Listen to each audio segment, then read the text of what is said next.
বজবজ শিয়ালদহ শাখায় ট্রেনের ধাক্কায় নাবালকের মৃত্যু। বজবজ শিয়ালদহ শাখার বজবজ ও নুঙ্গির মাঝামাঝি 13 নম্বর রেলগেটের কাছে এক মর্মান্তিক দুর্ঘটনায় 15 বছর বয়সী এক নাবালকের মৃত্যু হয়েছে। চলন্ত ট্রেনের ধাক্কায় এই ঘটনা ঘটে। মৃত নাবালকের নাম দেবাঞ্জন দত্ত। তার বাড়ি বাটানগরের চ্যাটার্জি পাড়ার আদর্শ পল্লীতে। স্থানীয় সূত্রে জানা গেছে, গতকাল দুপুর 1:30 নাগাদ দেবাঞ্জন তার বাড়ি থেকে বেরিয়ে যায়। পরিবারের সদস্যরা তাকে বহু খোঁজাখুঁজি করেও কোনো খোঁজ পায়নি। পরে মহেশতলা থানায় গিয়ে তারা এই দুর্ঘটনার খবর জানতে পারে। ঘটনার সময় দেবাঞ্জন আচমকায় চলন্ত ট্রেনের সামনে চলে আসে। ট্রেনের ধাক্কায় সে বেশ কিছুটা দূরে ছিটকে পড়ে।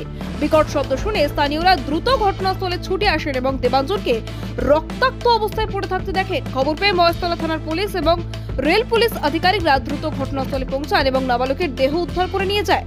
পুলিশ সূত্রে জানা গেছে, দেবাঞ্জন ছোটবেলা থেকেই মানসিক ভারসাম্যহীন ছিল। তার এই আকস্মিক ও মর্মান্তিক মৃত্যুতে গোটা পরিবারের গভীর শোকের ছায়া নেমে এসেছে।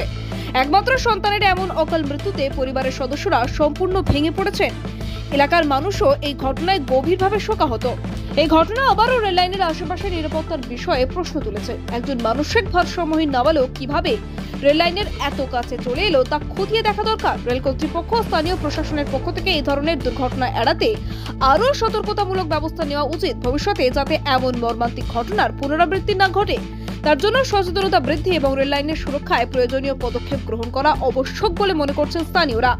এই ঘটনাটি রেল কর্তৃপক্ষের জন্য একটি সতর্কবার্তা, যাতে তারা রেললাইনের পার্শ্ববর্তী এলাকার নিরাপত্তা আরও জোরদার করে। ছুটে 1:30 নাগাদ বেরিয়ে গেছে। এবার আমরা খুঁজতে বেরিয়ে গেছিলাম চারিদিকে, খুঁজে না পেয়ে আমরা থানায় গিয়ে যখন করলাম, থানার থেকে অফিসার বললো যে এখানে একটা অ্যাক্সিডেন্ট হয়েছে, আপনারা গিয়ে দেখুন ওটা কি। তারপর আমরা এসে দেখছি যে ছোটবেলা থেকে দেবাঞ্জন দত্ত। কোথায় বাড়ি? চ্যাটার্জি পাড়া আদর্শ পল্লী। বয়স কেমন হবে? 15 বছর। আপনার কি হন? আমি পাশে বাড়ি, ওর বাবার বন্ধু। আপনার নাম? সুমন দাস। বজবজ থেকে শেখ সাইফুদ্দিনের রিপোর্ট, ডিএন নিউজ বাংলা।